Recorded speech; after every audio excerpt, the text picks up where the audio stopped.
الحمد لله رب العالمين والصلاة والسلام على شرف الأنبياء والمرسلين نبينا محمد وعلى آله وصحبه أجمعين أما بعد. Inch'Allah, on reprend après cette pause de 6 semaines d'étude de ce livre, 200 questions et réponses dans la croyance, mi'ata su'alin wa jawabin fil aqida. Et avant de rentrer dans le nouveau cours d'aujourd'hui, qu'est-ce qui peut me rappeler? Et aujourd'hui c'est le 38e cours, d'accord? Qu'est-ce qui peut me rappeler de quoi on a parlé dans le dernier cours, il y a 6 semaines?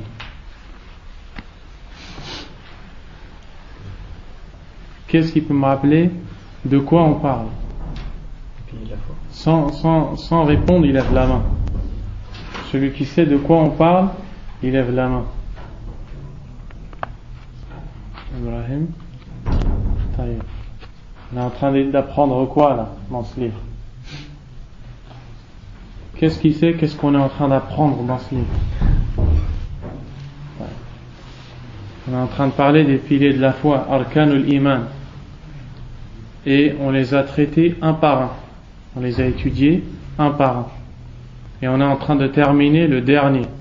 Arkan, Ar-Rukn, Sadis, le 6e pilier de la foi, qui est la croyance au destin. Qu'est-ce que ça veut dire la croyance au destin est un pilier de la foi? Qu'est-ce que ça veut dire? Al-Karim. C'est le fait que ce qu'Allah Azza wa Jal il a décrété. Non, la question c'est pas qu'est-ce que ça veut dire la croyance au destin, c'est qu'est-ce que veut dire cette phrase? La croyance au destin est un pilier de la foi. T'as compris le souhait? Non. Quel diable? Non, la question. Quand on dit la croyance au destin, al-iman bil qadar, min arkan al-iman, la croyance au destin fait partie des piliers de la foi, qu'est-ce que ça veut dire cette phrase? Dire si on ne croit pas à ça, il y a naqs fil iman, non? Il n'y a pas qu'un manquement. Ouais, si on ne croit pas à ça, il n'y a pas de foi. Voilà ce que ça veut dire. La croyance au destin est un pilier de la foi. C'est-à-dire que s'il n'y a pas chez la personne la croyance au destin, il n'y a pas de foi. Il n'y a pas d'iman. On vient de comprendre que Arkan et l'iman, les piliers de la foi, sont les bases de la foi. Sans ces croyances-là, la personne n'est pas croyante. C'est clair? Qu'est-ce qui peut me parler un peu de l'iman bil qadar? Qu'est-ce qui peut me dire un peu c'est quoi maintenant l'iman bil qadar? Ibrahim. Il y a une définition générale que le frère nous a rappelé. Allah il a décrété toutes choses.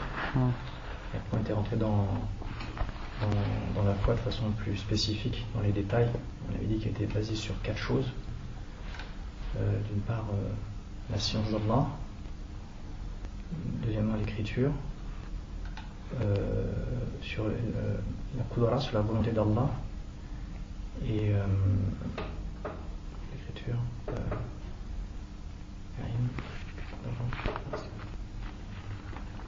et la création. Quand on parle de la foi au destin, on veut dire par là, si on répond de manière globale, de manière simplifiée, on veut dire par là rien n'arrive sans qu'Allah ne l'ait décrété. D'accord? Tout ce qui arrive par ce qu'Allah a prédestiné au préalable avant. Kataballahu azza wa jal kulla shay. Allah a écrit toutes choses. Quand est-ce que tu vas mourir? Quand est-ce que tu es né? Ou quand est-ce qu'une personne va naître? Tout ce qui va se passer, c'est écrit par Allah subhanahu wa ta'ala. Et si on répond à cette question de manière détaillée, on dira la foi au destin signifie croire à 4 choses. La première, croire en la science d'Allah subhanahu wa ta'ala. C'est-à-dire qu'Allah connaît tout et que rien n'échappe à sa science. C'est-à-dire que tout ce qui se passe, tout ce qui s'est passé, tout ce qui va se passer, et même tout ce qui ne s'est pas passé, si ça devait se passer, comment ça se serait passé, Allah Azza wa Jal, il connaît tout ça. Donc ça c'est le premier point. Quand on dit l'iman bil qadar, la croyance au destin, la première chose à laquelle on doit croire si on rentre dans les détails, c'est de croire qu'Allah subhanahu wa ta'ala connaît tout et que rien n'échappe à sa connaissance. Aucun son, aucun fait, aucun geste, rien n'échappe à la connaissance d'Allah subhanahu wa ta'ala. Et la deuxième chose, c'est l'écriture. Et quand on dit l'écriture, ça veut dire qu'Allah subhanahu wa ta'ala a tout écrit. C'est-à-dire que tout ce qui se passe, tout ce qui existe, tout ce qui n'existe pas, on va dire tout ce qui se passe, tout ce qui existe, tout ce qui se fait, tout ce qui se dit, tout ça c'est écrit par Allah subhanahu wa ta'ala en détail. Et ensuite, on a parlé de l'écriture. Qu'est-ce qui peut me parler un peu de ça, de l'écriture d'Allah subhanahu wa ta'ala? Premièrement, c'est écrit dans la table qui est gardée. Deuxièmement, c'est écrit par les ondes. Et troisièmement, c'est dans le texte de la maman. Quatrièmement, c'est la nuit du destin. Ala kulli hal, tout ce que tu as dit c'est bon, mais il y a un petit mélange. Ma question c'était quoi ma question? Qui peut nous parler de l'écriture? Tu devais me répondre. Ça veut dire qu'Allah subhanahu wa ta'ala a écrit tout ce qui va se passer. Donc le fait de croire qu'Allah a écrit à tout ce qui va se passer, ça veut dire qu'on doit croire en la plume qui a écrit, et on doit croire à l'endroit sur lequel il y a eu ces écritures. Et l'endroit sur lequel il y a eu ces écritures, c'est deux choses. La première, c'est al-lawh al-mahfouz, c'est-à-dire la table bien gardée, sur laquelle se trouve inscrit ou écrit et enregistré tout ce qui va se passer. Et Allah Azza wa Jal a écrit ou a ordonné à la plume, après l'avoir créée, d'écrire tout ce qui va se passer. Combien de temps avant votre création, ou la création des cieux et de la terre, Muhammad? 50 000 ans. Le prophète alayhi salam a dit, Allah, dans le sens du hadith, Inna Allah kataba maqadir al-khalaiq min qabli an yakhluqa as-samawati wal-ard bi 50,000 sana. Allah a écrit la destinée de toutes ces créatures 50 000 ans avant d'avoir créé les cieux et la terre. Où est-ce qu'il a écrit? Fi al-lawh al-mahfouz, dans la table bien gardée. Quel est ce qui a écrit al-qalam? C'est les plumes. Aussi, les anges ont des écritures. On a vu que les anges, ils ont des écritures sur lesquelles se trouvent enregistrées ou écrites des choses qui vont avoir lieu dans la journée, des fois dans le mois, dans l'année. Et la base, c'est la table bien gardée, al-lawh al-mahfouz. Tout est écrit sur cette table en détail, tout ce qui va se passer. La goutte de sang qui coule dans ta veine, ton cœur qui bat. Et quand tu réfléchis à ça, ou tu médites sur ça, tu vois l'immense science qu'Allah il a, subhanahu wa ta'ala. Car toi, tu ne peux le voir en toi-même. Déjà toi, en toi-même, tu ne peux pas savoir ce qui se passe là tout de suite dans ton corps. Allah Azza wa Jalla, il le sait en détail. Mon corps, le tien, est celui de tout le monde, et celui de ceux qu'on ne voit pas, et bien d'autres choses encore. Donc, c'est pour ça que le premier degré de la croyance au destin, c'est de croire qu'Allah il connaît tout. Parce que si on croit qu'Allah il connaît tout, lorsqu'il arrive une chose, qu'elle soit bonne ou mauvaise, comme on a la croyance qu'Allah connaît tout, comme on a la bonne croyance au destin, on sait que cette chose-là n'est pas arrivée par hasard. Elle n'est pas arrivée pour rien. Parce qu'Allah, il sait que cette chose arrive. Si Allah sait que cette chose arrive et laisse cette chose arriver, c'est parce qu'il sait la raison pour laquelle cette chose doit arriver. Donc ça te montre qu'Allah, il est sage. Subhanahu wa ta'ala. Donc le deuxième degré, c'est la croyance en l'écriture. Et on a vu qu'il y a plusieurs moments où Allah subhanahu wa ta'ala a décrété. Et on a vu que la base, c'est quand il a ordonné à la plume de tout écrire sur al-Lawh al-Mahfouz, sur la table bien gardée. Tout est écrit. Et ensuite, à des moments précis, Allah subhanahu wa ta'ala décrète ce qui va se passer en fonction de ce qui est inscrit sur la al-Lawh al-Mahfouz, sur la table bien gardée. Et parmi ces exemples, là tu peux me citer les exemples que tu m'as dit tout à l'heure là. De la table bien gardée, par les anges et de noblesse de la mer. On va prendre le premier que tu as cité. Ce qu'Allah Azza wa Jal décrète dans l'utérus de la mère, 120 jours après que le sperme se mélange à l'ovule et qu'il y a le bébé qui commence à se faire, 4 mois après que la femme elle est enceinte, Allah Azza wa Jal il fait quelque chose. Qu'est-ce qu'il fait, Mohammed? Il décrète la subsistance. Khalid, qu'est-ce qu'il fait? D'abord il insuffle un roux. Il envoie un ange. Qui a dit il envoie un ange? Ça c'est la première chose. Il lui envoie un ange. Il y a un ange qui vient dans le ventre de la mère. Cet ange-là, il a un travail. Qu'est-ce qu'il fait cet ange-là?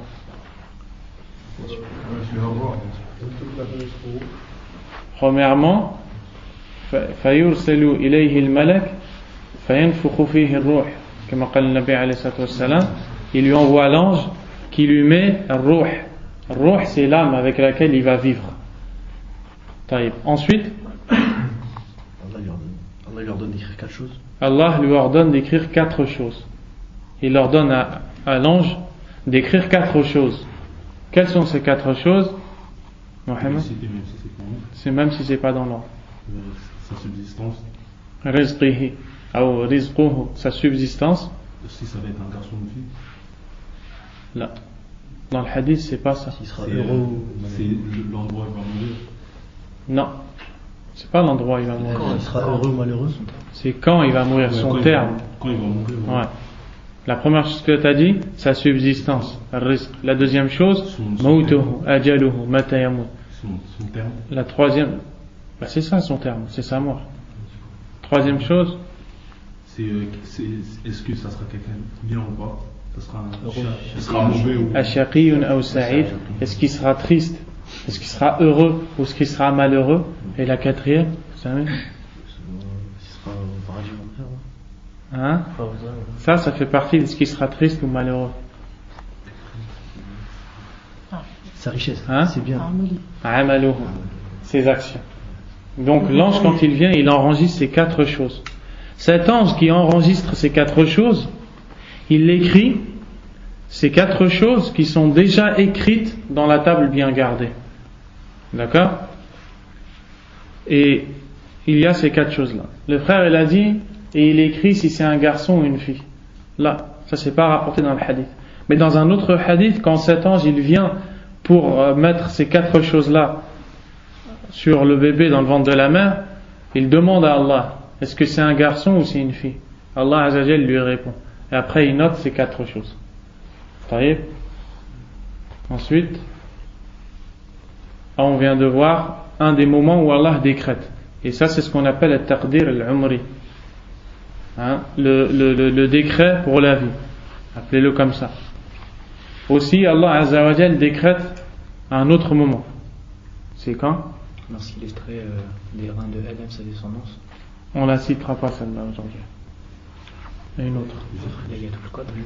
Laylatul Qadr. Laylatul Qadr. La nuit du destin. La nuit du destin, Allah Azza wa Jalla écrit ce qui va se passer jusqu'à l'autre nuit du destin de l'année prochaine. Encore, il écrit ou il décrète ce qui va se passer. Il décrète ce qui est déjà écrit sur Lawh al-Mahfouz. C'est-à-dire que ce n'est pas un changement. Il ne décrète pas autre chose que ce qui est écrit sur la table bien gardée. Il décrète. c'est un renouvellement du décret. Ensuite, un autre. Tous les jours. Naam, tous les jours. Allah subhanahu wa ta'ala, il informe les anges de ce qui va se passer le lendemain. Wa alaykum salam wa rahmatullahi wa barakatuh. Donc voici quelques exemples. Ensuite, on a aussi vu que le troisième degré de la croyance au destin, c'est de croire en la volonté d'Allah. C'est-à-dire, Mohammed, non. الإرادة الكونية la volonté. Qu'est-ce que ça veut dire croire en la volonté d'Allah? C'est que tout ce qui se passe, c'est seulement par la volonté d'Allah. Ça veut dire que Allah a voulu tout ce qui se passe. Allah a voulu que cette chose-là elle se passe dans le monde, mais Est-ce qu'Allah a voulu que telle et telle personne tombe malade? Non. Mais c'est une chose qui déteste. Étape par étape. Pour l'instant, on est en train de demander qu'est-ce que ça veut dire croire en la volonté d'Allah.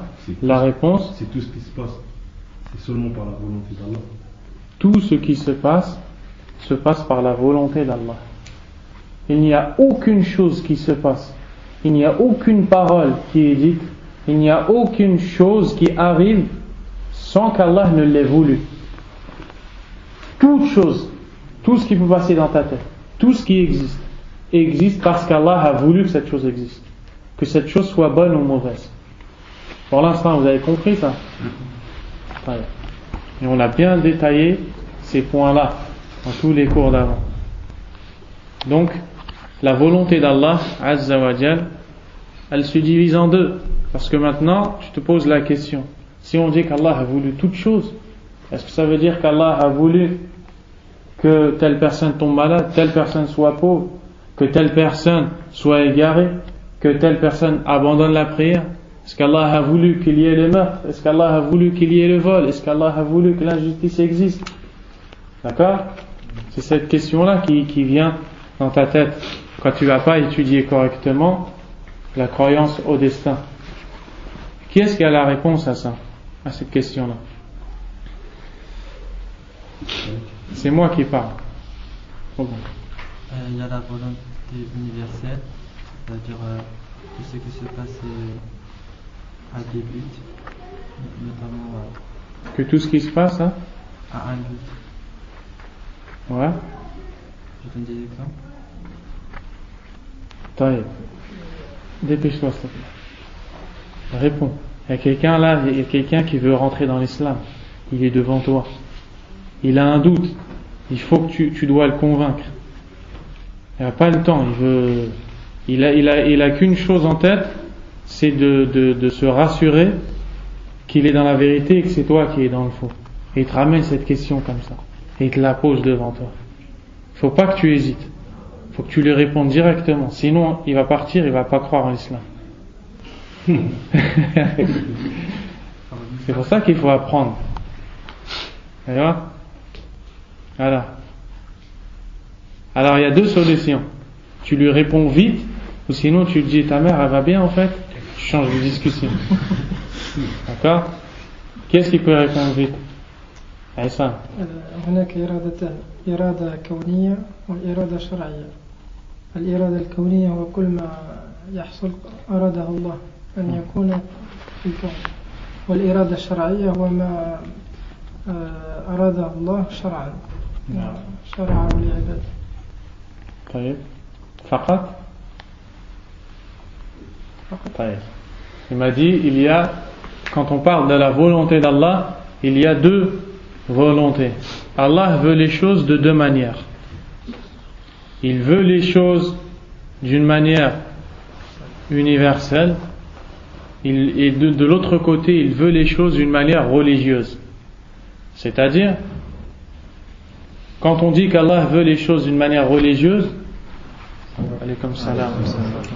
on ne va parler que des choses qu'Allah a demandées dans la religion. C'est-à-dire, les ordres d'Allah les interdits d'Allah subhanahu wa ta'ala. Allah veut que le musulman prie. Allah veut que le musulman soit véridique. Allah veut que le musulman soit patient.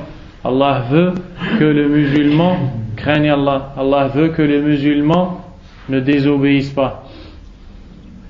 Donc toute la volonté d'Allah religieuse, ça concerne tout ce qu'Allah veut dans ses ordres et dans ses interdits. Et cette volonté-là, donc tout ce qu'Allah veut de manière religieuse, toutes ces choses qu'Allah veut de manière religieuse sont des choses qu'Allah aime. Il aime que tu pries, il aime que tu dises la vérité, etc.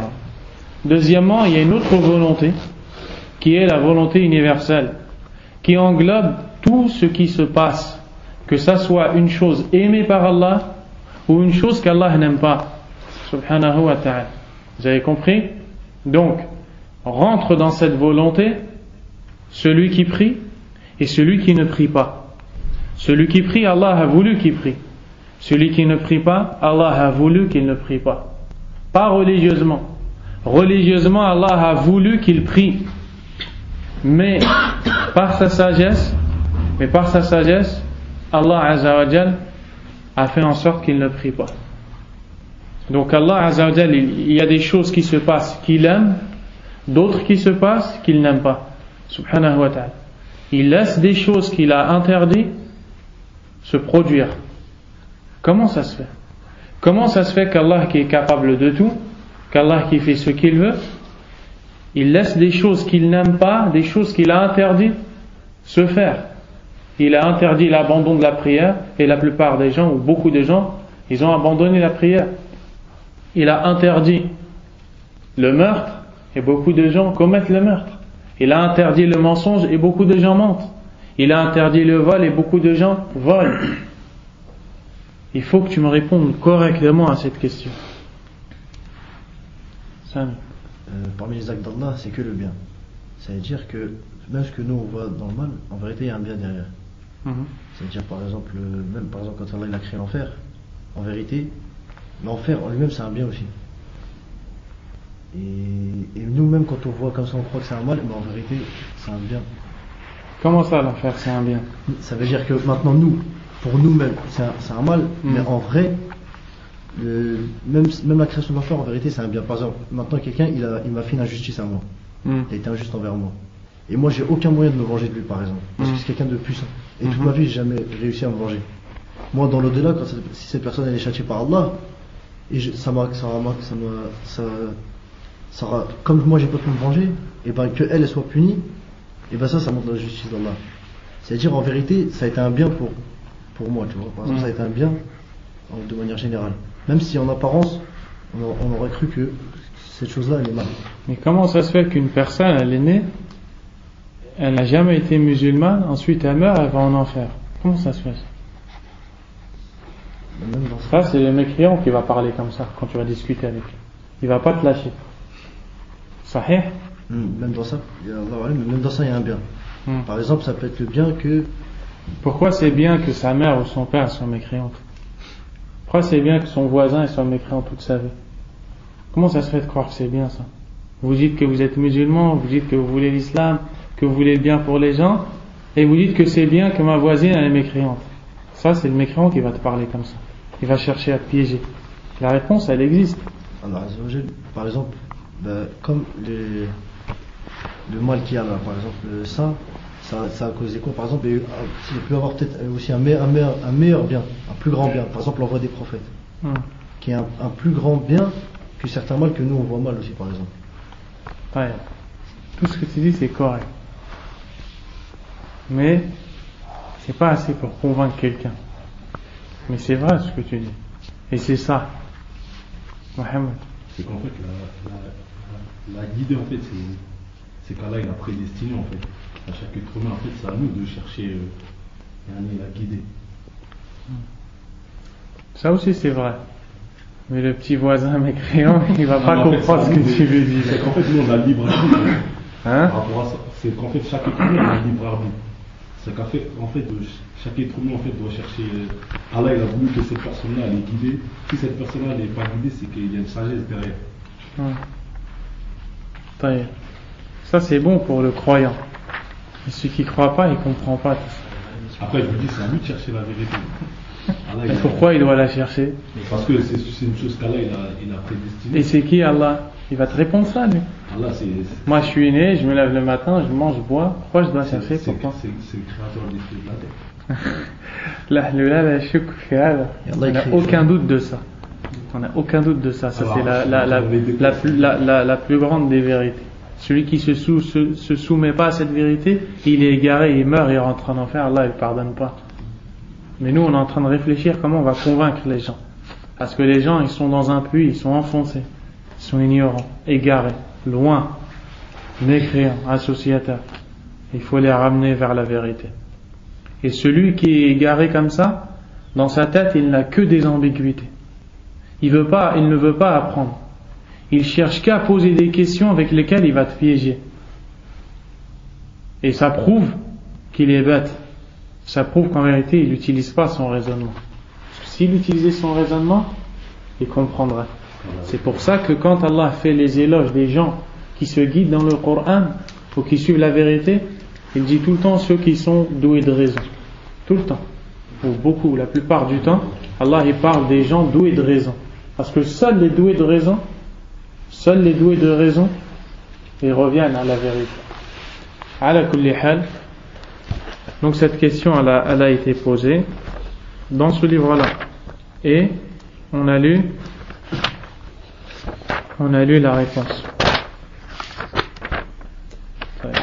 Quoi qu'il arrive, on a dit qu'Allah subhanahu wa ta'ala, notre créateur, nous on croit qu'il a destiné toutes choses. Et on croit qu'il a décrété toutes choses. Que tout ce qui se passe par la volonté d'Allah subhanahu wa ta'ala. Allah a ordonné à ses serviteurs de faire des choses, il leur a interdit d'autres choses. Et pourtant on voit que beaucoup de ses serviteurs, ils désobéissent. Et Allah les voit et les laisse. Allah subhanahu wa ta'ala est sage. Et tout ce qui vient d'Allah, tout ce qui va venir d'Allah, il y a une sagesse qui va se montrer avec le temps. Elle peut se montrer tout de suite, elle peut se montrer avec le temps, elle peut se montrer après. Allah, quand il veut du bien à son serviteur, il l'appelle. Et quand il a envoyé tous les prophètes et révélé tous les livres, il a appelé l'ensemble de ses serviteurs à l'islam. L'ensemble de ses serviteurs, il les a appelés à la vérité. Allah dit dans le Coran, وَمَا أَرْسَلْنَاكَ إِلَّا رَحْمَةً لِلْعَالَمِينَ. Il dit à son prophète, alayhi salatu wassalam, nous ne t'avons envoyé qu'en miséricorde pour les mondes, et pour le monde entier, pour tout le monde. Aujourd'hui, qui est-ce qui n'a pas entendu l'islam? Personne ne peut dire, je n'ai pas entendu, je ne sais pas ça veut dire quoi le mot islam. Personne ne peut dire ça. Comment ces gens ils ont entendu le mot islam? Comment ces gens ont entendu le mot Muhammad alayhi salatu wassalam? Comment ces gens ont entendu Allahu Akbar? Comment? Avec des choses mauvaises qui se sont passées. Ces choses, elles sont pas bonnes, elles sont mauvaises. Mais elles ont eu un résultat qu'Allah connaît. Et qu'Allah connaissait avant que ces choses arrivent. On a dit qu'Allah, il éduque ses serviteurs, subhanahu wa ta'ala. Allah, il éduque ses serviteurs. Et on avait pris l'exemple d'un père de famille. Vous vous en souvenez ou pas? Un père ou une mère de famille qui a des enfants. Et dans les enfants ils sont divisés entre ceux qui obéissent et ceux qui désobéissent. Le père de famille là, avec ses enfants, on n'est pas en train de faire une comparaison avec Allah, on est en train de faire un rapprochement pour comprendre une chose. Le père de famille, il va être différent dans son comportement avec ses enfants. Ceux qui obéissent et ceux qui désobéissent, il va être différent avec eux. Ceux qui obéissent, il n'aura pas besoin d'être dur avec eux. Et ceux qui désobéissent, il aura peut-être besoin d'être dur avec eux. Et pourtant, le but, pour certains, c'est le même envers tous ses enfants. C'est que ses enfants soient éduqués correctement. Et quand l'enfant qui désobéit, il le frappe. Pourquoi il le frappe? Parce qu'il l'aime. Et parce qu'il veut du bien. Et parce qu'il sait ce que son enfant ne sait pas. son enfant il ne sait pas qu'en faisant telle chose que son père lui a interdit, ça va être mauvais pour lui et à la fin il va le regretter. Alors qu'est-ce qu'il fait? Il le frappe et il le corrige. Et quand il le corrige, l'enfant il comprend que cette chose c'est mauvais et revient et l'obéit. Quand toi tu vois cet homme-là frapper son fils, tu te dis, il n'a pas de pitié, il n'a pas d'amour, il n'a pas. Et pourtant c'est lui qui aime le plus ses enfants. Et c'est lui la personne qui aime le plus ces gens-là sur terre. Et son amour, il le pousse à les frapper tellement il veut qu'ils reviennent. On est d'accord? Et les autres qui obéissent, il ne les frappe pas. C'est pour ça que le prophète, alayhi salatu wassalam, il nous dit, dans plusieurs hadiths, à chaque fois il nous montre que quand on va désobéir à Allah, il va nous arriver des maladies. Quand on va désobéir et s'éloigner d'Allah, subhanahu wa ta'ala, Allah il va nous enlever la baraka. Quand on va s'éloigner d'Allah, Allah il va nous affaiblir. C'est ce qu'on est en train de vivre maintenant. Plus on désobéit à Allah, plus Allah nous pousse à revenir. Pourquoi? Parce qu'à la base on sait que tout ça c'est pas bien, mais on le fait quand même. Alors Allah azza wa jal laisse ces choses arriver. Pourquoi? Pour notre mal? Abadan. Pour notre bien, pour qu'on réfléchisse, pour qu'on se remette en question, pour qu'on revienne. Donc on a vu que dans ces choses-là, il y a eu un bon résultat. Ce résultat, Allah le connaissait, mais nous, quand on était malade ou quand on a eu ces problèmes, on ne le connaissait pas. On ne savait qu'une chose, c'était se plaindre. Et Allah, lui, nous regardait et il connaissait ce résultat. Tu as ton enfant, on va prendre un autre exemple. Quand quelqu'un est malade, il veut se soigner. Il veut se guérir. Il veut que la maladie, elle parte. Il veut être guéri. Qu'est-ce qu'il fait? Il va voir des médecins. Il va prendre des médicaments. Il subit des opérations. Est-ce qu'il y a quelqu'un qui aime prendre les médicaments? Y a-t-il quelqu'un qui aime être opéré? Personne n'aime ça. Et pourtant, tu vas dans les pharmacies, c'est rempli. Tu vas dans les hôpitaux, c'est rempli. Pourquoi? Ils font tous cette chose qu'ils n'aiment pas parce qu'ils attendent le résultat à la fin qui est aimé. Et ils sont obligés de passer par cette chose-là pour arriver à ce résultat. Ils sont obligés de manger une chose qu'ils n'aiment pas pour après être guéri et se reposer. Quand quelqu'un il veut aller en vacances, il doit prendre la route. La route est longue. Qui est-ce qui aime prendre la route? Qui est-ce qui aime se fatiguer dans le voyage? Personne. Et tout le monde aime arriver. Et comme pour arriver là-bas on est obligé de prendre la route, on prend tous la route et on patiente. Allah subhanahu wa ta'ala, il appelle ses serviteurs. Et ces serviteurs, ils vont se diviser en deux. Ceux qui répondent et ceux qui ne répondent pas. Et ceux qui ne répondent pas, Allah azza wa jal va les appeler d'une autre façon. Comment? En leur montrant que quand on n'obéit pas à Allah, on n'a pas de baraka. Quand on n'obéit pas à Allah, il nous arrive des problèmes. Alors il y a une personne qui va tomber malade, une autre qui va être pauvre, une autre qui va être assassinée, une autre, etc. Tous ces mots-là, ils vont arriver, et en vérité, ils arrivent pour un bien. Ils arrivent pour un bien. Combien de personnes sont devenues les meilleurs musulmans ou les meilleurs croyants à cause des péchés qu'ils ont commis dans le passé? Et les péchés qu'ils ont commis dans le passé, ça n'a jamais été une chose bien. Mais pourtant, maintenant, au jour d'aujourd'hui, quand ils se souviennent de leurs péchés et du mal qu'ils ont fait, ça les pousse à faire encore plus.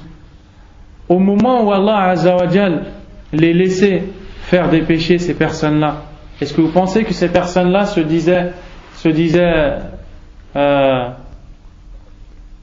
est-ce que vous pensez que ces personnes-là savaient ce qu'Allah lui savait? Jamais. On entend beaucoup de gens dire, si un Dieu existait, il n'y aurait pas eu des pauvres. Si un Dieu existait, il n'y aurait pas eu de guerre. Si un Dieu existait, il n'y aurait pas eu de malades, etc., etc. Et nous on dit, le Dieu il existe. Et il a donné la solution à tout le monde contre la pauvreté. C'est que tout le monde paye la zakat. Et si tous les humains étaient croyants et payaient la zakat, il n'y aurait plus aucun pauvre sur terre. Le Dieu il existe.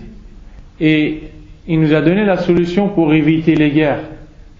C'est quoi? C'est d'être véridique, c'est de ne pas trahir, c'est de ne pas voler, c'est de ne pas faire de l'injustice, etc. Allah Azza wa Jalla, il nous a appelés au début de cette façon. Et la plupart des gens, ils n'ont pas répondu. Il les a appelés d'une deuxième façon. Il va leur montrer que quand on n'obéit pas à l'ordre d'Allah Azza wa Jal, quand on n'obéit pas à l'ordre d'Allah, il nous arrive que des problèmes. Et beaucoup de gens sont revenus à Allah à cause de la vie qu'ils menaient dans le passé et se sont rendus compte qu'ils n'ont eu que des problèmes. Et là, ils se sont mis à réfléchir. Et ils sont devenus croyants et ils ont une foi peut-être plus forte que la foi qu'ils auraient eue s'ils n'étaient pas passés par ces chemins-là, par ces épreuves-là. Donc quand Allah subhanahu wa ta'ala laisse un mal passer, c'est parce que derrière il y a un énorme bien qui va sortir. Une personne qui s'est fait tuer, on va prendre une personne croyante qui s'est fait tuer. Nous, à l'œil nu, comme ça, quand on voit ça, on se dit c'est un mal. Mais peut-être que cette personne-là, elle avait fait des péchés avant énormes, et en mourant comme ça, Allah il va lui effacer tous ses péchés, il va la faire entrer au paradis éternellement. Et cette personne qui a tué, elle va regretter, elle va se repentir, elle va devenir croyante. Le prophète alayhi salam, il dit, Allah rit de deux personnes. Quelqu'un qui vient pour tuer et l'autre qui se fait tuer. Comment Allah Azza wa Jal il rit de ces deux personnes? La personne qui se fait tuer, elle meurt martyre, et celle qui tue, elle regrette et elle se repent. Et Allah Azza wa Jal il pardonne aux deux. Mais toi, quand tu vois ça à l'œil nu, tu te dis c'est une chose mauvaise. C'est pour ça que quand on parle de l'iman bil qadar, de la foi au destin, on doit croire qu'Allah Azza wa Jal il est juste, il est sage, et que derrière tout ce qui se passe, il y a une sagesse. Et que Allah subhanahu wa ta'ala n'est injuste envers personne. Il n'est injuste envers personne. Et ce voisin, quand il te parle et qu'il te dit comment ça se fait alors que moi j'ai pas été guidé, etc., tu lui réponds Allah il veut peut-être du bien pour toi. La preuve, aujourd'hui tu es en train de discuter avec moi. Puisque toi aujourd'hui tu me dis comment ça se fait que moi j'ai vécu comme ça, etc., et ben moi je te réponds, si tu te convertis, Allah il t'efface tout ce que tu as fait avant. Et donc tu vois qu'Allah n'est pas injuste envers toi. Puisque regarde, certes pendant tout ce temps-là, tu n'as pas été croyant, mais aujourd'hui Allah il t'appelle. Et si tu réponds, tout ce que tu as fait avant, c'est effacé, c'est pardonné. Et tu vas devenir peut-être parmi les meilleurs croyants. Où est l'injustice? Etc. etc. Donc dans tout le bien qu'Allah Azza wa Jal fait, ou dans toutes les choses qu'Allah subhanahu wa ta'ala fait, il y a un bien, il y a une sagesse parfaite. C'est ça que le prophète alayhi salam dit dans le hadith, wa in asabaka shay'un, et si quelque chose t'atteint, c'est-à-dire si un mal t'atteint après ce que tu fais, fala taqul law anni fa'altu kadha kana kadha wa kadha, ne dis pas si seulement j'avais fait cette telle chose, j'aurais eu telle et telle chose. Walakin qul qaddara Allahu ma sha'a fa'al, mais dis plutôt Allah a décrété et il a agi selon sa volonté. فَإِنَّ لَوْ تَفْتَحُ عَمَلَ الشَّيْطَانِ, car la parole si, quand tu dis si seulement, si j'avais fait, ouvre les actes, ouvre la porte des actions à Shaitan. Elle te fait douter, elle te fait, elle t'égare. Toi tu sais que ton Seigneur il est parfait. Allah il t'a créé, tu n'existais pas. Il t'a donné la vie, il t'a donné tout ce dont tu as besoin, il s'est occupé de toi jour et nuit, subhanahu wa ta'ala. Et ça tu peux le dire même à la personne qui mécroit et qui dit que soit elle dit que le Seigneur n'existe pas, ou elle dit qu'il est injuste. Comment il est injuste alors que tu es encore vivante, ou tu es encore vivant, tu es encore en bonne santé et tu trouves de quoi manger dans ton frigidaire? S'il était injuste, il t'aurait anéanti, et au contraire il te laisse encore du temps et il te permet de parler avec des gens. Donc tu dois te remettre en question. Mais tout ça on en a déjà parlé. On en a déjà parlé bien en détail dans les cours passés. Et on va pas s'étaler dessus. On va passer à la question d'aujourd'hui, Inch'Allah. Celle de la dernière question qu'on a pu lire, c'est comment expliquer la parole du prophète alayhi salatu wassalam, qui dit wal khayru kulluhu fi yadayk wa sharru laysa ilayk. et le bien tout entier se trouve dans tes mains, et le mal ne vient pas de toi. Le prophète, alayhi salam, qui a compris tout ce dont on est en train de parler, quand il s'adresse à Allah, il a le meilleur comportement et il dit: le bien tout entier provient de toi, et le mal ne vient pas de toi. Vous vous souvenez qu'on a parlé de ça ou pas? Le prophète, alayhi salam, il nous enseigne que tout ce qu'il y a de bien vient d'Allah subhanahu wa ta'ala. C'est par la grâce et la rahma, la miséricorde d'Allah. Et que quand une chose mauvaise arrive par rapport à la personne qui est touchée par cette chose-là, na'am, c'est une chose qui est mauvaise. Mais par rapport à l'acte d'Allah, le fait qu'Allah a décidé que cette chose arrive, ce n'est pas une chose mauvaise. Donc si une personne tombe malade, la maladie, c'est pas une bonne chose, c'est pour ça qu'on s'en soigne, qu'on cherche à se guérir. La personne, elle tombe malade, elle souffre. Elle ne va pas te dire c'est bien de souffrir. Allah Azza wa Jal, il a décrété que cette personne-là devienne malade. C'est une bonne chose, le fait qu'il a décrété que cette personne-là devienne malade. Parce que par la maladie, il va lui pardonner ses péchés, il va élever ses degrés, il va la faire entrer au paradis, il va lui mettre dans son cœur la crainte d'Allah. Peut-être qu'elle va mourir. Par cette maladie, cette personne, elle va se rendre compte que ça ne sert à rien de s'enorgueillir, de se croire mieux que les gens. Un petit coup de vent et je tombe malade. Par cette maladie, les musulmans, ils vont visiter cette personne. Et le prophète, alayhi salam, il a dit qu'il y a une grande récompense pour la visite du malade. Par cette maladie, les gens qui étaient en colère contre cette personne vont l'excuser, vont lui pardonner. Par cette maladie, les gens de sa famille vont avoir pitié de lui. Par cette maladie, l'amour il va augmenter dans la famille. À cause de quoi? D'une seule chose qu'Allah a décrétée. Et là, on est en train de citer les choses qu'on nous on peut comprendre. Il y a bien d'autres choses encore. Donc, quand Allah il a décrété qu'une personne tombe malade, c'est un bien totalement. Et pour cette personne, quand elle reçoit cette maladie, cette personne, tout de suite, quand elle ressent la douleur, elle est touchée par un mal. Mais elle ne dit pas que le mal vient d'Allah. Parce qu'elle sait que quand Allah a décrété que cette personne tombe malade, c'est pour un bien. D'accord? Et on a chez les prophètes le meilleur exemple.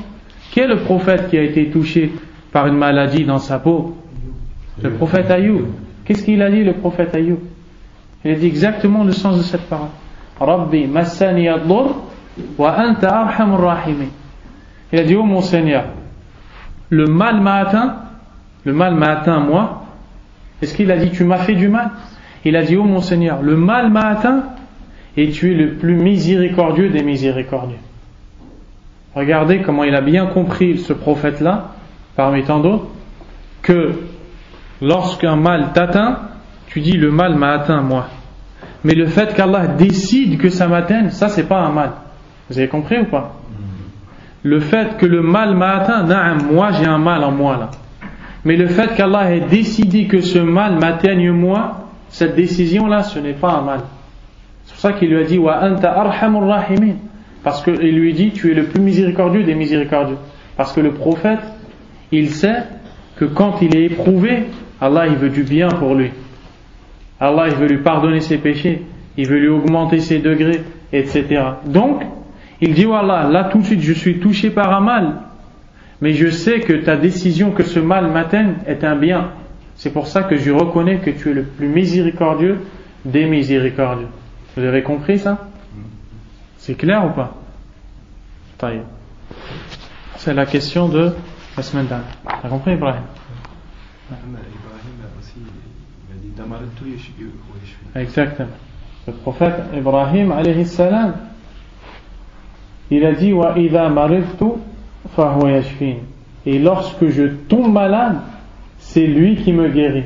Regardez comment il parle, le prophète. Et en apprenant ça, on va apprendre à parler. Même quand il nous arrive une maladie ou une épreuve, on va savoir comment parler. Regardez ce qu'il dit: lorsque je tombe malade, c'est lui qui me guérit. Il n'a pas dit: lorsqu'il me fait tomber malade, c'est lui qui me guérit. Et pourtant, on sait que c'est Allah qui fait tomber malade, par sa sagesse. Mais là, le prophète Ibrahim, quand il s'adresse comme ça, il enseigne à ceux qui sont devant lui, Na'am, oui, c'est Allah qui a décrété que je tombe malade. Et tomber en malade en soi, pour la personne, c'est un mal. Mais comme je sais que c'est un bien, je dis lorsque je tombe malade. Je dis pas lorsqu'Allah me fait tomber malade. D'accord? Aussi il dit Fahuwa yashfin, c'est lui qui me guérit. Parce que quand je vais tomber malade, qu'est-ce que tu fais quand tu tombes malade? Qu'est-ce que tu fais quand tu tombes malade? Tu vas voir le médecin. Malek, qu'est-ce que tu fais quand tu tombes malade?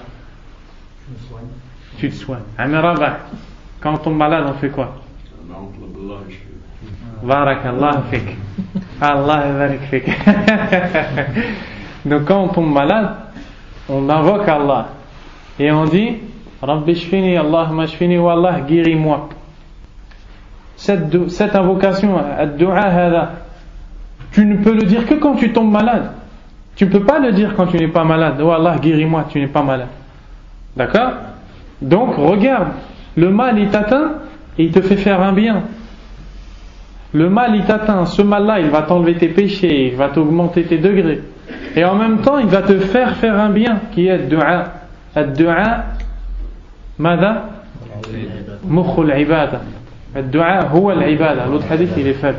Ad-du'a huwa al-ibada. Le prophète alayhi salam il dit l'invocation c'est l'adoration. Et Allah il t'a créé pour l'adoration. Tu es tombé malade et cette maladie elle t'a fait faire le but pour lequel tu es créé. Vous voyez? Allah Azza wa Jalla ne fait pas de mal. Tout ce qu'il fait c'est bien. Subhanahu wa ta'ala. Si les gens ne tombaient pas malades, comment on aurait tous ces médecins qui sont maintenant diplômés, qui ont appris? Ils ont appris sur quoi? Sur des gens malades. Ils ont appris. Au fur et à mesure que les maladies elles se répandent ou elles se renouvellent, et ben il y a des gens qui étudient. Et quand ils étudient, ils trouvent les remèdes. Et quand ils trouvent ces remèdes-là, eh ben ils évitent à des millions de personnes d'attraper cette maladie. Donc 3 ou 4 personnes ont attrapé une maladie, les gens ont travaillé pour chercher le remède, ils l'ont découvert et ça a évité à 6000 personnes après d'avoir cette maladie. Vous voyez maintenant la sagesse d'Allah subhanahu wa ta'ala. Quand une personne marche dans un chemin, elle glisse sur ce chemin dans un endroit glissant, elle se casse la jambe. Cette personne-là, elle se casse la jambe. Eh bien, maintenant, elle a appris que quand on marche dans cet endroit, on va glisser. Elle va dire à tous les gens qui vont venir derrière, ne passez pas par là, passez par là. On voit le bien que ça a ramené. Une personne qui s'est cassé la jambe a évité à 1000 personnes de se casser la jambe. Et en plus, peut-être qu'en se cassant la jambe, cette personne, Allah va lui pardonner. Allah va lui rajouter des hasanat. Donc là, on voit que dans tout ce qu'Allah fait, il y a un bien. Subhanahu wa ta'ala. Et on dit que des... Tu veux dire un truc, ça? Ouais. Par rapport à ça, on dit pas par rapport à Surat al-Falaq. Qu'on ne faut pas qu'on comprenne min sharri ma khalaq. Que c'est Allah qui a créé le mal. Parce qu'il y en a quand ils pensent que c'est Allah Azza wa Jalla qui a créé le mal. Mais là, c'est le mal qui est dans les créatures. Comme ça, c'est wadah, alhamdulillah. On a dit que tout ce qui vient d'Allah, c'est du bien. Et que tout ce qu'Allah fait, ce n'est pas du mal. Wadah. Tout ce qui vient d'Allah Azza wa Jalla, c'est du bien. Et tout ce qui vient d'Allah Azza wa Jalla ne sera jamais une chose mauvaise. Voilà comment ça se résume. Maintenant, on va passer à la question 153. Oui. Voici la quatrième chose après la volonté. La quatrième chose après la volonté, c'est la création. C'est-à-dire, Allah Azza wa Jalla, il connaît tout, il a tout écrit, il a voulu, et ensuite, il a créé toutes choses. C'est-à-dire, il a fait exister toutes ces choses-là. C'est ça que ça veut dire. Et on l'a détaillé déjà dans les cours passés. Et ces 4 degrés sont les 4 degrés de la croyance au destin. De la croyance au destin. Et donc la question d'aujourd'hui, السؤال المئة والثالث والخمسون, question 153. هل للعباد قدرة ومشيئة على أفعالهم المضافة إليهم? Les serviteurs ont-ils une volonté? Ont-ils une capacité d'agir et une volonté d'agir? Est-ce que les serviteurs, après qu'on ait appris qu'Allah Azza wa Jal, il a la volonté, c'est-à-dire que tout ce qui se passe par la volonté d'Allah Azza wa Jal. Donc quand tu es venu t'asseoir ici, tu es venu t'asseoir par la volonté d'Allah Azza wa Jal. Quand tu écoutes la parole là que tu entends, tu l'écoutes par la volonté d'Allah. La question que le cheikh pose ici, Hafid al-Hakami rahimahullah, il dit, en résumé, là toi quand tu es venu t'asseoir ici, est-ce que tu es venu par ta volonté ou que par la volonté d'Allah? Allah a voulu et tu es venu. Il n'y a pas ta volonté à toi. Tu as la volonté ou pas? Là, la question là, c'est est-ce que tu as une volonté toi, une capacité d'agir et le libre arbitre? Malek. On a une volonté, Ibrahim? Alassane, on a une volonté ou pas? T'es sûr?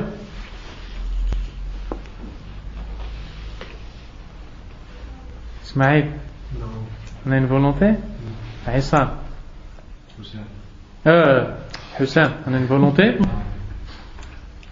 Rabah, on a la volonté ou pas? On a le choix de faire les choses. Quand vous êtes venus là, vous êtes venus par votre volonté ou pas? Par la volonté d'Allah. Sahih. Et vous avez voulu venir ou pas? Bah oui, ça lui relie les deux. Barakallah. Exactement. Tu as voulu venir. Donc les serviteurs, ils ont tous déjà. Non. Ah. Les serviteurs, ils ont tous la volonté d'agir.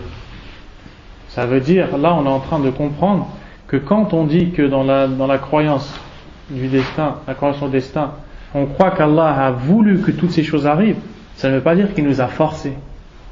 Nous on a le choix aussi. On a notre volonté. Et comme il a dit Amr Rabah, et comme on va voir, la volonté du serviteur à la fin elle dépend de celle d'Allah Azza wa Jal. Comme on va le voir.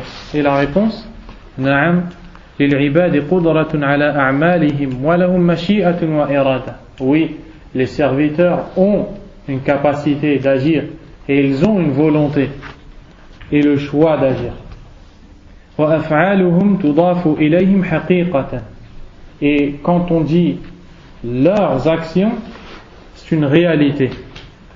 C'est une réalité. Quand on dit les gens ont fait des actions par leur volonté, c'est une réalité. Personne ne les a forcés. Allah ne les a pas forcés. Alaykoum salam. Et en fonction de leurs actes, ils ont reçu leurs ordres et leurs interdits. Et en fonction de leurs actes, ils seront récompensés ou punis.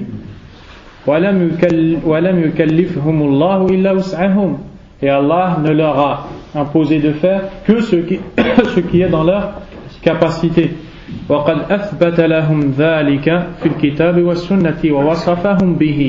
Allah a certes affirmé cette chose-là dans le Coran et dans la Sunna. Il a affirmé que lorsqu'on fait quelque chose et qu'Allah, lorsqu'il nous impose de faire une chose, il nous impose que ce que l'on peut faire. D'accord?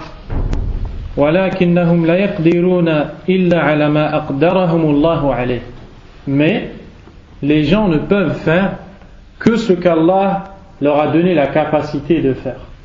Donc oui, ils ont la capacité d'agir.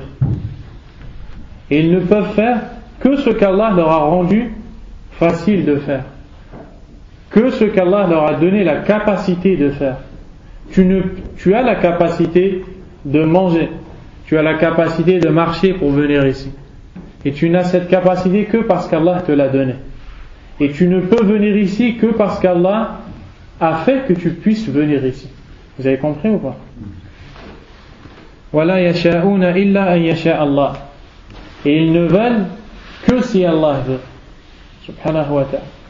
Quand tu as voulu venir ici, et que tu es venu ici par ta volonté et Allah ensuite a validé. Il a voulu que tu viennes. Et il se peut des fois que tu veuilles une chose et Allah ne le veut pas. Subhanahu wa ta'ala. Tu cherches une chose et tu veux quelque chose. Indak al-irada, tu as la volonté et Allah lui il ne veut pas. Et quand il ne veut pas, cette chose ne peut pas se passer. Donc on comprend que tu as le choix de faire, tu as la capacité de faire, tu as la volonté de faire les choses, mais c'est Allah qui décide. Ce n'est pas le fait que tu aies la volonté ne veut pas dire que forcément tu vas faire ou tu vas avoir cette chose. Tu as un maître au-dessus de toi qui va décider est-ce que tu dois avoir cette chose, est-ce que tu dois faire cette chose. C'est compris? وَلَا يَفْعَلُونَ إِلَّا بِجَعْلِهِ إِيَّهُمْ فَاعِلِينَ. Ils ne peuvent faire que ce qu'Allah leur a accordé de faire. كما تقدم في نصوص المشيئة والإرادة والخلق. Comme on vient de voir précédemment dans les cours précédents, quand on a lu les textes qui concernent la volonté d'Allah Azza wa Jal. فكما لم يوجدوا أنفسهم لم يوجدوا أفعالهم. Ces serviteurs, nous les serviteurs d'Allah, ces serviteurs ne se sont pas créés eux-mêmes, ils ne se sont pas fait exister eux-mêmes, et bien également ils n'ont pas fait exister eux-mêmes leurs actes et leurs paroles. Vous avez compris ou pas? Vous avez compris? Pas vraiment. Tu ne t'es pas créé toi-même, c'est Allah qui t'a créé. Et bien pareil, tes paroles, tes faits et tes actes, tu ne les as pas créés toi-même, c'est Allah Azza wa Jal qui les a créés. Tu as compris? Allah il t'a donné la volonté, le choix de parler, de t'asseoir, de manger, de faire ce que tu veux. Et tu as le choix et la décision et la volonté de passer à l'acte, de faire ces choses-là. Et Allah Azza wa Jal, il crée ces choses-là pour que tu les fasses. Il fait que ces choses-là arrivent, il fait que ces choses-là existent. Tu as compris? Tu es sûr? Alhamdulillah. فقدرتهم ومشيئتهم وإرادتهم وأفعالهم تابعة لقدرته ومشيئته وإرادته وفعله.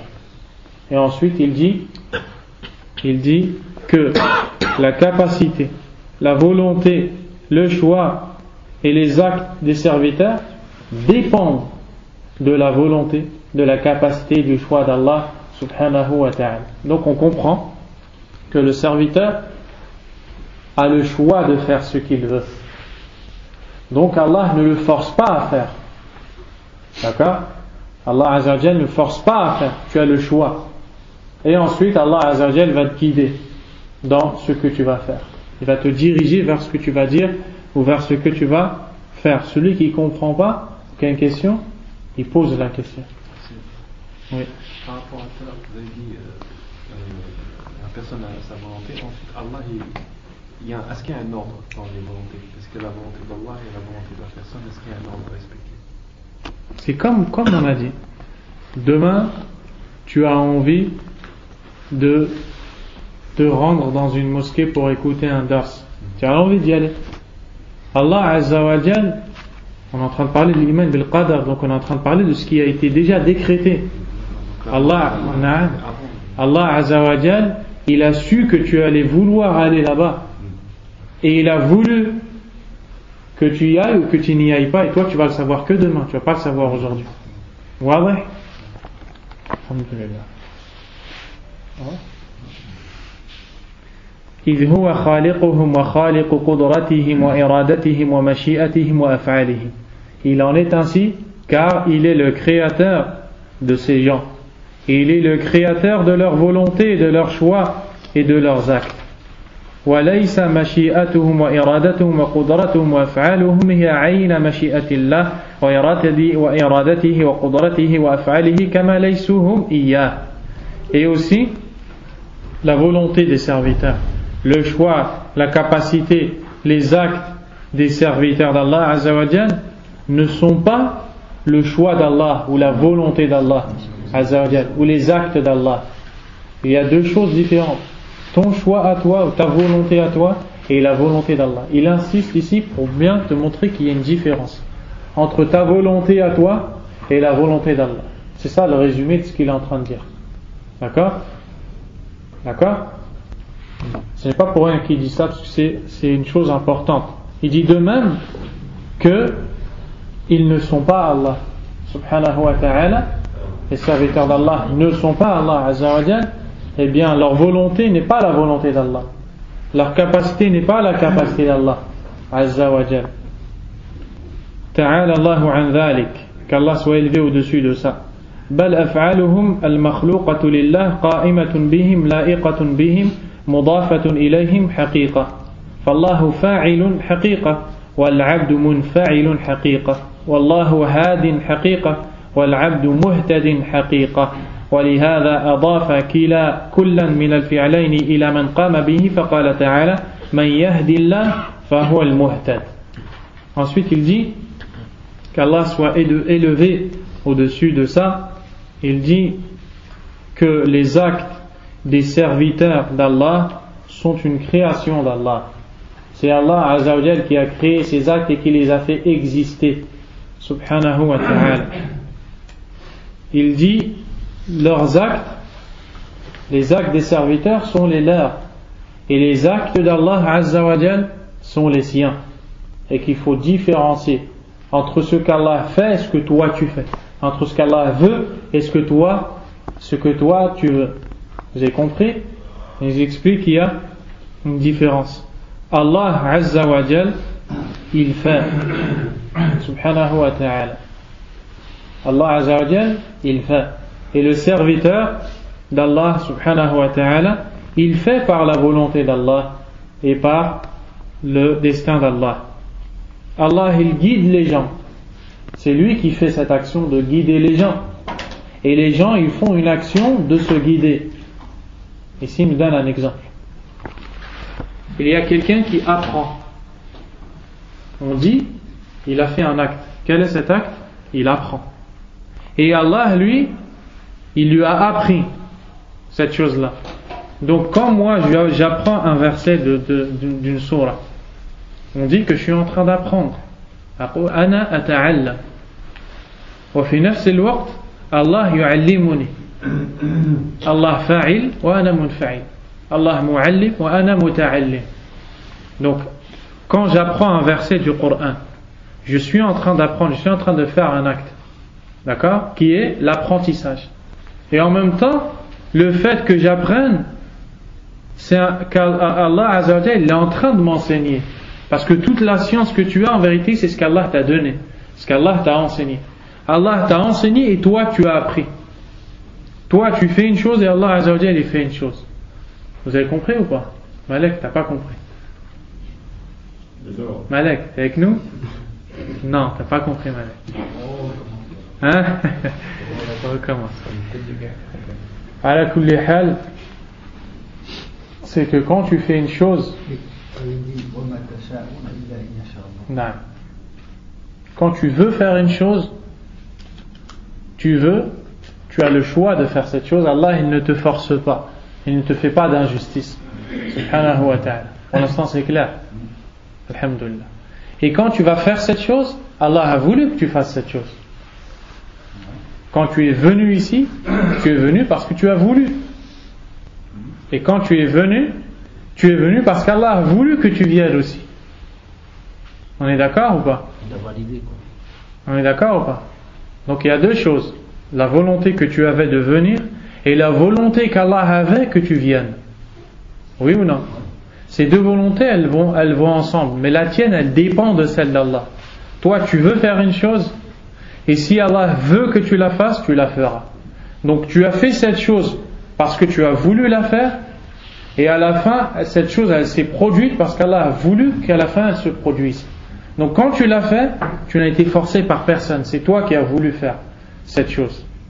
Mais tu n'aurais pas pu la faire si Allah n'avait pas voulu, n'avait pas accepté que tu la fasses. Donc on comprend qu'il y a deux volontés. La volonté du serviteur et la volonté d'Allah. Subhanahu wa ta'ala. On comprend qu'Allah, il n'a pas fait d'injustice à ses serviteurs. Et on comprend que son serviteur ne pourra faire cette chose qu'après la volonté d'Allah. C'est le résumé. T'as compris là? Maintenant, on va prendre un exemple. Quand toi, tu veux apprendre une sourate, ou un verset et que tu commences à réciter et à apprendre, tu le fais parce que tu veux le faire. D'accord? Tu le fais parce que tu veux le faire. Et en même temps, tu le fais parce qu'Allah il veut que tu le fasses. On est d'accord? T'as compris? Quand tu as voulu le faire, Allah Azza wa Jalla lui aussi il a voulu que tu le fasses. Si Allah n'avait pas voulu que tu le fasses, eh ben tu n'aurais pas pu le faire. Donc Allah il t'a pas forcé à le faire, et en même temps tu ne peux pas le faire si Allah ne l'accepte pas. Donc il ne t'a pas fait d'injustice, il ne te force pas à faire les choses. Et en même temps, ça ne veut pas dire que tu peux la faire quand tu veux. Le fait qu'Allah ne te force pas à faire la chose ne veut pas dire que tu es libre vraiment de sorte à ce que tu fasses cette chose quand tu veux. Tu ne pourras la faire que quand Allah le veut, que si Allah veut que tu la fasses. Si toi tu as voulu la faire. T'as compris? Allah Azza wa Jalla dit dans le Coran: Man yahdillah fahuwa al-muhtadi. Celui qu'Allah guide est celui qui se guide.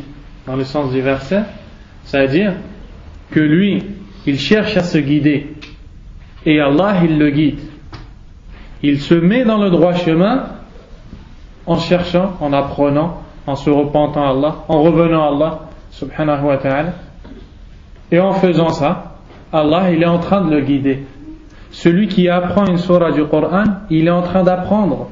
Il est en train de faire l'apprentissage. Et en même temps, pendant qu'il fait ça, Allah, il est en train de lui apprendre. Il a voulu faire ça, et Allah a voulu qu'il fasse ça. T'as compris? فإضافة الهداية إلى الله حقيقة وإضافة الاهتداء إلى العبد حقيقة. Le fait de dire qu'Allah guide est une réalité, et le fait de dire que le serviteur se guide est une réalité. Ala kulli hal, quand on apprend dans l'ilm, on va pas peut-être tout comprendre, et on va pas trouver tout facile. Ce qui est facile et ce qui est compris, alhamdulillah. Et ce qui n'est pas compris ou qui est un peu difficile, on va passer à autre chose, Inch'Allah. Et c'est là qu'on voit l'importance d'apprendre. C'est là qu'on voit l'importance d'apprendre. فكما ليس الهادي هو عين المهتدي فكذلك ليس الهداية من عين الاهتداء. Comme celui qui guide n'est pas celui qui se guide. Celui qui guide c'est Allah, et celui qui se guide c'est le serviteur. Pareil, la guider est une chose différente de se guider. La guider elle vient d'Allah, et se guider, tout le monde il peut se guider. On est en train de lire tout ça parce qu'on est en train de répondre à une question. C'est quoi la question à laquelle on est en train de répondre? Est-ce qu'on a une volonté? Non. Est-ce que le serviteur a une volonté?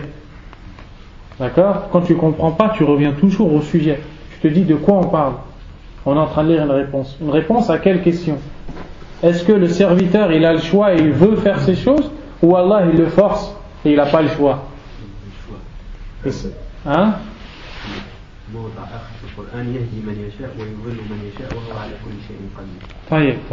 Là on parle de la question là. La volonté. Non. C'est-à-dire. Je suis en train de répéter une chose qu'on a déjà dit tout à l'heure. Je suis en train de dire pourquoi on est en train de lire tout ça, pour répondre à une question. Quelle est cette question? Est-ce que le serviteur il a une volonté? La réponse non, le serviteur il a une volonté. Pourquoi on se pose cette question?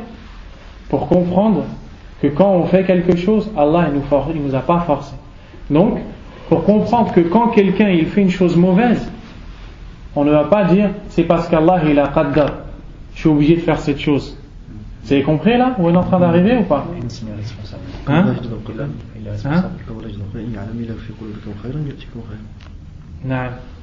Vous avez compris ou pas ce qu'on est en train de dire là-dessus? On est en train de répondre à cette question parce qu'après on va comprendre quelque chose qui est que beaucoup de gens qui font du mal, ils disent je le fais parce qu'Allah il a qaddar, je le fais parce qu'Allah il a destiné. Alors ils désobéissent à Allah Azza wa Jal sous prétexte que c'est Allah qui a décrété Et pour répondre à cette personne-là, on lui dit, tu as eu la volonté de faire cette chose-là et Allah ne t'a jamais forcé de faire cette chose-là. Vous avez compris? C'est pour ça que c'est important de... C'est plus facile de comprendre pour le bien, mais pour le mal, c'est plus dur. Par exemple, pour les péchés, etc. C'est-à-dire que quand tu dis, par exemple, quand tu expliques par rapport au bien, c'est plus facile à comprendre. Mais quand on parle, par exemple, au péché, par exemple, on dit, ouais, c'est-à-dire que c'est Allah, il a voulu faire ces péchés-là, c'est plus dur à comprendre. On est en train de dire justement, ça facilite de comprendre que quand tu as fait un mal, tu le fais parce que tu as voulu le faire. Tu fais parce que tu as voulu le faire.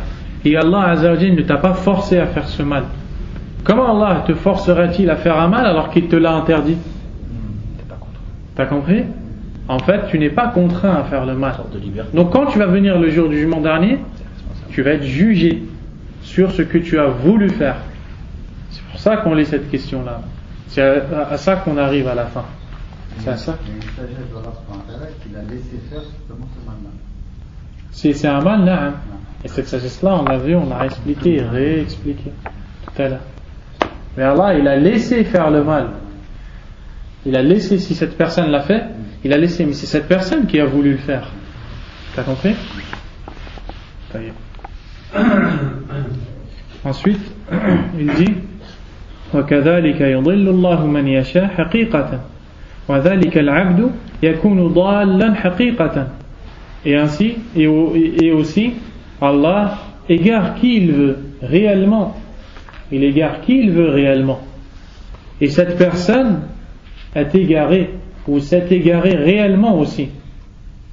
D'accord? وَهَكَذَا جَمِيعُ تَصَرُّفِ اللَّهِ فِي عِبَادِهِ. Et ainsi, Allah se conduit avec tous ses serviteurs. C'est comme ça qu'Allah fait avec tous ses serviteurs. C'est-à-dire qu'il leur a laissé le choix, le libre arbitre.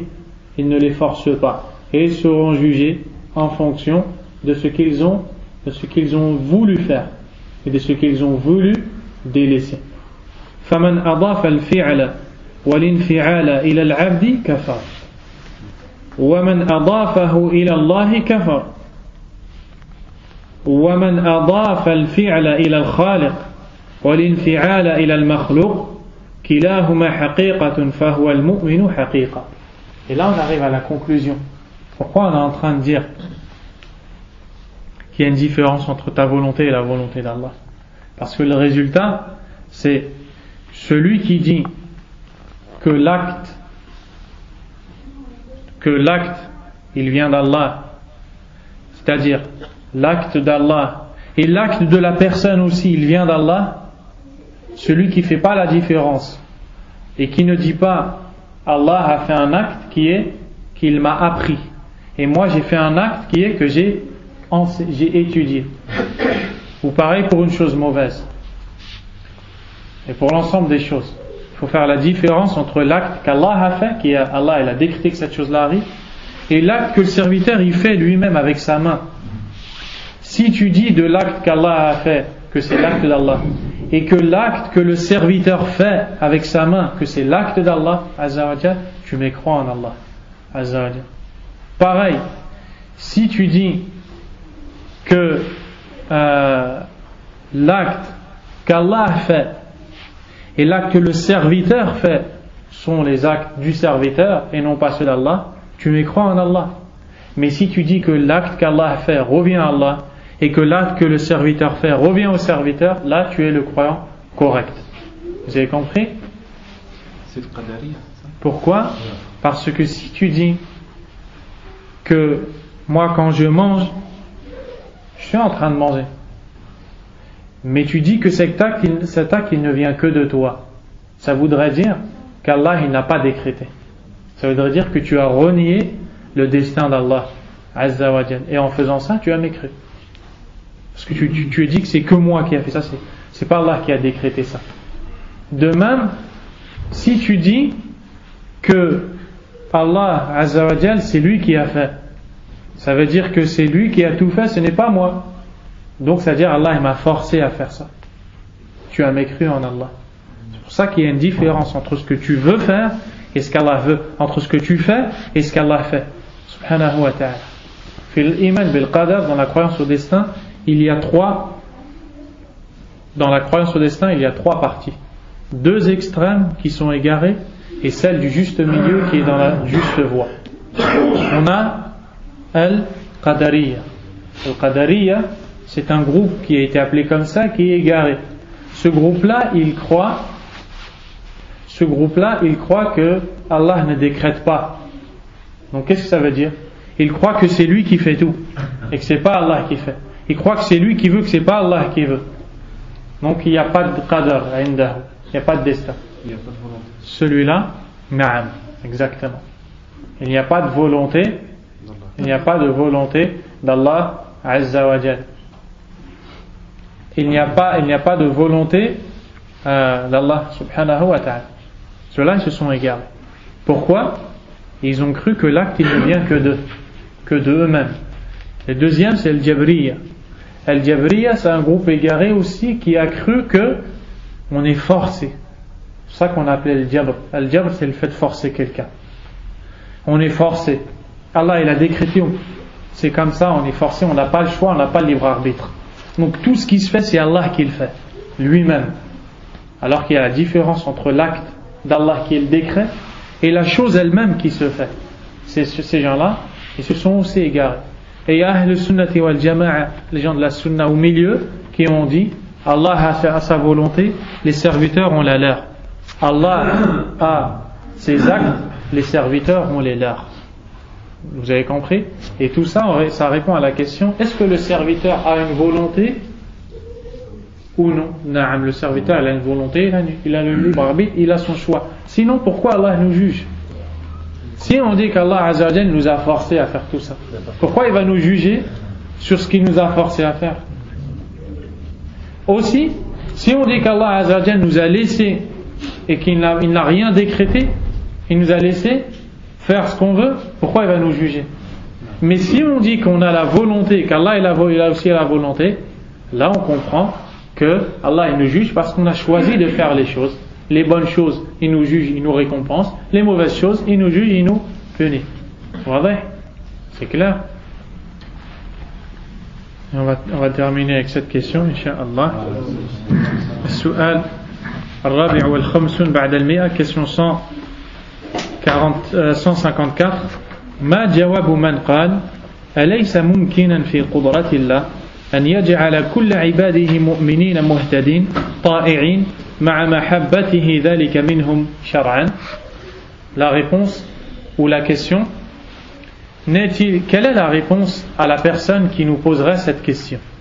Une personne qui vient et qui nous dit, n'est-il pas possible dans la capacité d'Allah qu'il fasse de ses serviteurs des gens bien guidés, des gens obéissants? N'est-il pas possible dans Allah Azza wa Jal, n'est-il pas capable de faire de tout le monde des gens obéissants et des gens bien guidés? La réponse, non. Comme les autres. La réponse, Comme les autres. Bala. La réponse, non. Allah Azza wa Jal est capable de rendre tout le monde croyant, de rendre tout le monde croyant. Al-jawab bala, huwa qadirun ala dhalik. La réponse, si Allah est capable de ça. قال الله تعالى ولو شاء الله لجعلكم أمة واحدة. Allah dit dans le sens du verset, si Allah avait voulu, il aurait fait de vous une communauté unie. Et pourtant, il y a les mu'minun et les kafirun. On n'est pas une communauté unie. Il y a des croyants et des mécréants. Il y a des musulmans et des chrétiens. Et Allah, il nous dit, si Allah avait voulu, il aurait fait de vous tous une communauté unie. وقال تعالى ولو شاء ربك لآمن من في الأرض كلهم جميعا. Allah a dit dans le sens du verset, et si ton Seigneur avait voulu, tous les habitants de la terre auraient cru. Ils auraient tous été croyants. وغيرها من الآيات. Et bien d'autres versets encore. ولكن mais, et là vient la compréhension correcte, هذا الذي فعله بهم هو مقتضى حكمته وموجب ربوبيته وإلهيته وأسمائه وصفاته. فقول القائل لما كان من عباده الطائع والعاصي كقول من قال لما كان من أسمائه الضار النافع المعطي المانع الخافض الرافع المنعم المنتقم ونحو ذلك إذ أفعاله تعالى هي مقتضى أسمائه وآثار صفاته فالاعتراض عليه وفي أفعاله اعتراض عليه في أسمائه وصفاته بل وعلى إلهيته وربوبيته فسبحان الله رب العرش عما يصفون لا يسأل عما يفعل وهم يسألون. Donc la réponse à la question, Allah n'est-il pas capable de faire de tous ses serviteurs des croyants, des gens obéissants? La réponse, bien sûr que si, et beaucoup de preuves le montrent. Mais ce qu'Allah fait de ses serviteurs est le résultat de ses noms et de ses attributs. On a vu que parmi les attributs d'Allah subhanahu wa ta'ala, et ça va être la réponse à celui qui dit pourquoi il y a dans les serviteurs d'Allah des gens qui obéissent et des gens qui désobéissent? Pourquoi il y a des croyants et des mécréants? La réponse, que c'est la personne qui dit ça, c'est comme si qu'elle disait pourquoi parmi les attributs d'Allah le fait qu'il guide et qu'il égare? Pourquoi parmi les attributs d'Allah Azza wa Jal, le fait qu'il élève qui il veut et qu'il rabaisse qui il veut? Pourquoi parmi les attributs d'Allah le fait qu'il donne des bienfaits à qui il veut et qu'il se venge contre qui il veut? Donc tout ce qu'Allah fait, c'est le résultat de ses noms et de ses attributs. Et nous on a vu que tous les attributs d'Allah ils sont parfaits et que tout ce qu'Allah Azza wa Jal fait c'est parfait. Donc ce qu'Allah a fait de ses serviteurs pour ceux qu'il a guidés, à qui il a voulu du bien, il l'a fait par miséricorde envers eux. Et la miséricorde est un attribut d'Allah. Et ce qu'Allah a fait pour ses serviteurs qu'il a égarés, il l'a fait par justice envers eux. Et la justice est un attribut d'Allah subhanahu wa ta'ala. De même qu'Allah est miséricordieux, il est aussi juste. Quand Allah a récompensé quelqu'un, il l'a récompensé parce qu'il est miséricordieux. Quand Allah a puni quelqu'un, il l'a puni parce qu'il est juste subhanahu wa ta'ala. Donc tout ce qui se passe, c'est le résultat d'un nom ou d'un attribut d'Allah subhanahu wa ta'ala. Et les noms qu'il a cités ici sont tous faibles, sauf Al-Mu'ti, et tous les autres ils ne sont pas rapportés dans des hadiths sahiha comme on l'a déjà vu. Donc le fait de se mettre à l'encontre de ces choses-là et de dire pourquoi, c'est comme si qu'on est en train de dire pourquoi Allah Rahman, pourquoi Allah Adil, il est juste. C'est comme si qu'on est en train de dire pourquoi Allah est juste, pourquoi Allah est miséricordieux, pourquoi Allah est généreux, pourquoi Allah guide qui veut et égare qui veut, pourquoi Allah fait ce qu'il veut. Et si c'est un non-musulman qui pose cette question, comment on va lui répondre? Eh bien, on lui enseigne cette chose-là. On lui enseigne que nous, les musulmans, on a la croyance qu'on a un Seigneur qui est sage. Et après, on va lui détailler tout ce qu'on a dit avant. Pourquoi, quand une chose mauvaise se passe, etc. C'est quoi les malvel qadar? Tout doucement. Tu vois? Tout doucement jusqu'à arriver à cette conclusion, à cette fin. Donc, il dit, se mettre à l'encontre et poser ces questions-là, c'est comme si, en fait, on disait, eh ben, pourquoi Allah est juste? Pourquoi Allah est miséricordieux? Pourquoi Allah est généreux? Pourquoi Allah guide qui veut, il égare qui veut? Pourquoi Allah donne à des gens? Pourquoi il prive à des autres? C'est la même chose. En fait, c'est comme si on disait pourquoi Allah est parfait? Pourquoi Allah fait ce qu'il veut? C'est ça le résultat de ces questions-là. Donc ça, c'est les questions que pose le kafir, pas le mu'min, le croyant. Et Allah Azza wa Jal, il a dit Fasubhanallahi Rabbil Arshi amma yasifun, qu'Allah, le Seigneur du trône, soit exempt de ce qu'ils décrivent. Qu'Allah Azza wa Jal, le Seigneur du trône, soit exempt de ce qu'ils décrivent. C'est-à-dire qu'Allah Azza wa Jal n'a aucun défaut et aucun manque décrit par tous ces gens-là qui ont pu poser ce genre de questions. La yus'alu amma yaf'al wa hum yus'alun. Et ça, c'est des versets. Il n'est pas interrogé sur ce qu'il fait, et eux sont interrogés. Donc Allah n'est pas interrogé tellement il est parfait sur tout ce qu'il fait. Et nous, tellement on est imparfait, on sera interrogé par Allah sur ce qu'on a fait. Subhanahu wa ta'ala. Est-ce que c'est wadah? Oui. En fait, c'est une question. Hein?